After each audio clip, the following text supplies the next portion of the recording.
ngayon, walang press briefings of the press secretary. Hindi gaya dati na weekly may 2-3 beses na mag-briefing. Pagka hindi sapat yung impormasyon, andun yung cabinet secretary that is involved. May Malacanang press corps eh. So they in turn, ang obligasyon nila is to report to the people, itong activities ng Malacanang, the president has done this in this week. So, importante yan, you're always in touch with the people. Leadership uli yan. Kung may problema man, sasabihin mo din kaagad sa taong bayan. That way, hindi sila nabibigla pagka may mga issues na bumubungad pa lang. Para sa akin, hindi kailangan ng presidente. Pero there are times na pagka rumaragsa na yung mga issues, whether they're private issues about himself or his family, or about policies in government, mahalaga yung nakikita at naririnig ang Pangulo. Attorney, Yes, gaano ba kahalaga yung tagapagsalita? Kasi halimbawa, sa nakalipas na mga administrasyon, mayroong tagapagsalita, mayroon pa nga, 2, di ba? Iba yung sa communication sa PCOO dati, mayroon pang presidential spokesperson, pero kapwa sila, pwede silang magsalita. Ngayon kasi, ang nangyari, si PBBM mismo yung nagsasalita, and mismo yung mga cabinet secretary na minsan, ano lang din, seasonal lang din na kung magpapa-press briefing, hindi talaga natin na naririnig. Gaano kahalaga yun, attorney? Well, it depends, no? Kapag ang Pangulo, or yung third person needing a spokesperson, ay magaling mag-communicate on his or her own, hindi mo talaga kakailanganin ng spokes. You are your own best spokes. In the case of, let's say, former President Duterte, magaling siya magsalita eh. Kahit siya lang, mag-isa, hindi mo na kailangan ng PCOO. With due respect ko Sec Martin, love natin yan.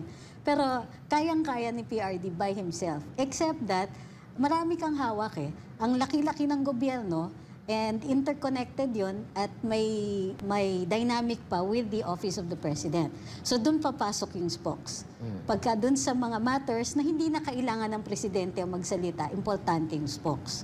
Ngayon, in this administration, may press secretary, walang spokes. The president wants to be his own spokesperson.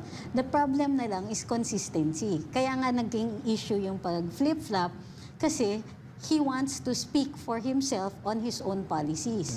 So kapag kunwari may press briefing kasi, whether it is OPS or before or the PCO now, pag nag-press briefing yung press secretary, naaral na yon, na-reconcile na yung mga policies, na pati yung department that is involved, then may isasama mo in your briefing, you can answer the questions, mas fully informed yung mga tao.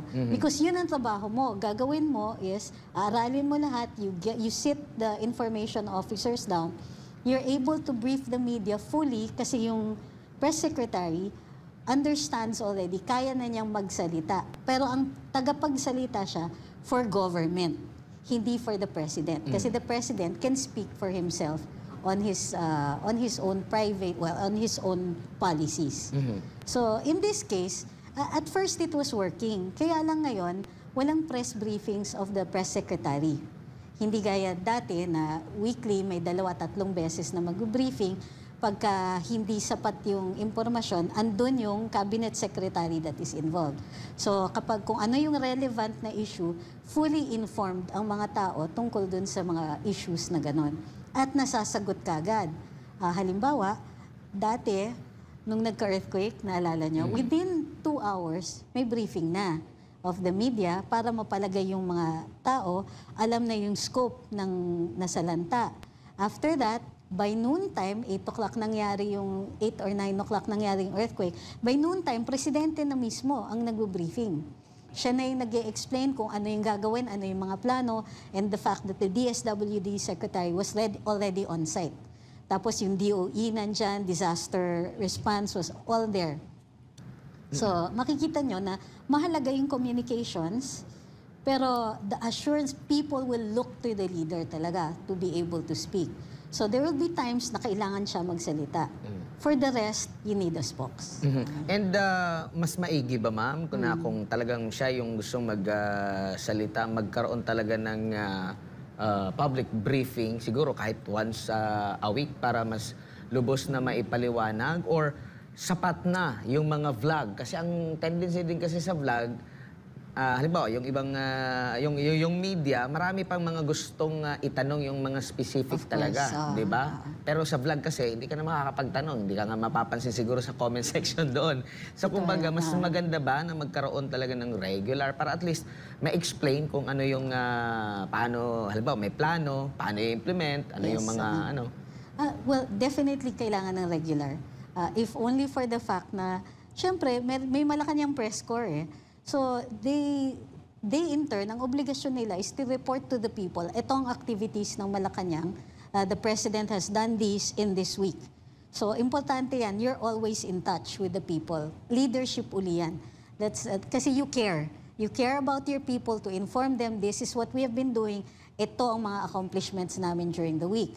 Kung may problema man, sasabihin mo din kaagad sa taong bayan. That way, hindi sila nabibigla pagka may mga issues na bumubungad pa lang. Para sa akin, hindi kailangan ng presidente. Pero there are times na pagka rumaragsa na yung mga issues, whether they're private issues about himself or his family, or about policies in government, mahalaga yung nakikita at naririnig ang Pangulo. And ang isa pa dyan is yung mahirap ba, tingin mo, na makahanap ng spokesperson, kaya siguro si PBBM na lang ang mismong gusto magsalita. Wala bang kaya na i-assess siya o ganito, ganyan, mas... Hindi, it's been his choice ever since na wala siyang spokes. Kahit nung kandidato siya, although si Attorney Vic ay nagsasalita, usually it would be to explain ganito yung sitwasyon, ganito yung... Pero he wouldn't speak for the president. Kasi then candidate Marcos, kaya niya na siya yung mag-explain. And during the candidacy, magaling siya talaga mag-explain. But now, ang dami kasi, ang dami mong minamanage bilang Pangulo, and hindi lahat yon fully informed ka of the details. So, trabaho ng spokes or ng press secretary to speak on those other matters. Speaking of spokesperson, halimbawa dito sa ating foreign policy ng architect lang talaga yung ating Pangulo, di ba? Eh, ang napapansin natin, minsan nagsasalita hindi yung taga-direkta sa DFA. Minsan nauna pa yung mga sa PCG, meron pang minsan sa Department of National Defense, medyo late na minsan si PBBM. Gaano ba kahalaga na magkaroon para pantay sila kasi iba rin kasi yung yung foreign relations na kailangan din, 'di ba? May tinatawag silang diplomasya. Kumbaga, di ba? Hindi ka pwede bara-bara lang pag nagsalita. Kailangan marunong ka rin sa pagdating sa diplomasya na usapan. So, ganito yun. Pagka nasa gobyerno ka at nagsalita ka at hindi yan sinalungat, it's considered na tama yung sinabi mo or ito ay panig talaga ng gobyerno. Kailangan mong salagin yan, di ba? Kailangan mong i-deny yan kung hindi yun ang iyong opinion. So, kung maraming nagsasalita at lahat ito ay hindi kino-clarify o hindi sinasalungat, then it becomes the stand of the government. And so, kung hindi madiplomasya yung speech na yon o yung sinabi na yon, then considered yan na policy natin. Di ba, sa international law, alam natin to, sa international law, kahit nga yung mga sinusulat lang ng mga komentarista, pag yan hindi sinalungat ng gobyerno, maaaring ipresenta yan bilang ebidensya dun sa stand ng bansa na yon. Komentarista lang yan. Ano pa kaya kung isang miyembro ng gobyerno, kawani ng gobyerno, head ng isang ahensya, lahat yan ay dahil sila ay bahagi ng gobyerno, considered stand yan ng gobyerno, lalong-lalo na hindi kinaklarify sa taas. And so, maaari tayong nalalapit to diplomatic issues. Kumbaga, which we cannot afford. Pagpalagay natin yung halimbawa yung sa pagkapanalo ng sa bagong leader ng Taiwan, di ba? Sa nagkaroon ng posting. Actually, yung postingan nila, hindi siya same na posting. Kung anong posting sa X or Twitter, yun din sa Facebook or sa IG. Yun yung napapansin ko. Minsan sa IG mo lang nababasa, minsan sa Meta or Facebook, minsan nasa ano rin. Doon medyo sensitibo ang China pagdating doon sa salitang president, 'di ba? Nung una, ang akala siguro hindi si PBBM ang nagbanggit niyan kasi nga siguro hindi niya handle so sa PCO yan o kung sino yung social media team baka nagkamali. Yun nga yung unang mga komento dahil pero napansin ko yung sinabi mo na hindi naman kinorek. Correct. All the way, di ba? Na, mali nagkamali. Pinanindigan pa, Diretso. actually. So, nakita natin na even the DFA, nung nagsalita sila, parang pinanindigan, ginawa na lang ng excuse. So, ang tingin ko dyan talaga is, may nagkamali. Pero dahil napakalaki, at magmumukha ngang, they had to damage control. Yung damage control nila was simply to uphold. So, pinanindigan. Tapos may konting explanation. Pero nobody really was clarified. Bakit kaya nilang panindigan yun, pero may iba na hindi nila kayang panindigan? Sila yung makakasagot. Yun kasi, di ba, mapapansin natin, may pinanindigan, may hindi pinanindigan. Pero ito, ma'am, how about yung mga nasa sa mga cabinet, no? Ni PBBM? Kasi ang nakita rin natin, yung mga accomplishments nila na naibabahagi din.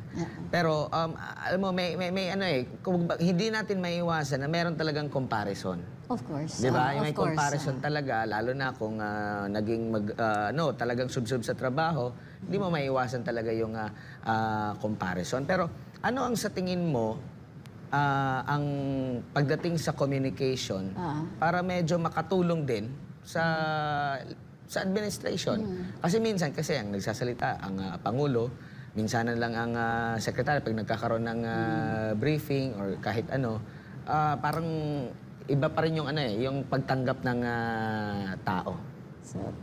So ano yung tanong? Yung sa communication po, ma'am, lalo na doon sa mga Nung nandun kami, actually maganda kasi of course, there's the ES, no? Ang instruction sa amin is that, and it was the President actually na nag-articulate sa amin sa cabinet meeting, government speaks with one voice. Yan yung polisiya. So, before any of you make any statements, you go by Trixie. Okay. So, lahat ng info officers at that time, bago maglabas ng press release, dumadaan sa amin, tinitignan namin kung congruent dun sa current policy. So, sa amin, lahat ng speeches ng presidente, lahat ng policies and so on, executive orders and so on, meron kaming kopya nun. Tapos binabasa namin yung mga press releases kung ito ay tama, alinsunod dun sa mga existing policies ng presidente. Tapos, syempre, dahil kami may hawak ng mga government media assets, mauuna ng 30 minutes yung government media na makakakuha ng government press releases before it is sent out to everybody else. So parang maganda yung takbo kasi magtatanong ngayon yung mga undersecretary sa amin na, ma'am, magaganito, we have a press con on this and this day. Doon sa ibang press cons, ako pa mismo ang pupunta. Para congruent lang. Pag tinanong nila, ano ba ang stand ng Pangulo dito, ma-articulate namin right away. So, not only was it that government spoke with one voice, madalas, parating may impormasyon, hindi ka mag-iintay na sasabihin ng mga tao na, mabibigla sila over something. Pagka meron ding ilalabas ng presidente, tapos sa tingin niya, mahalaga ito, even before that, nag-aaral na ang lahat, na lahat ng angkop na batas, pati yung kasaysayan ng polisiya na yon, inaaral na bago pa ilabas yon para pag nagtanong ang mga tao, nasasagot ka agad.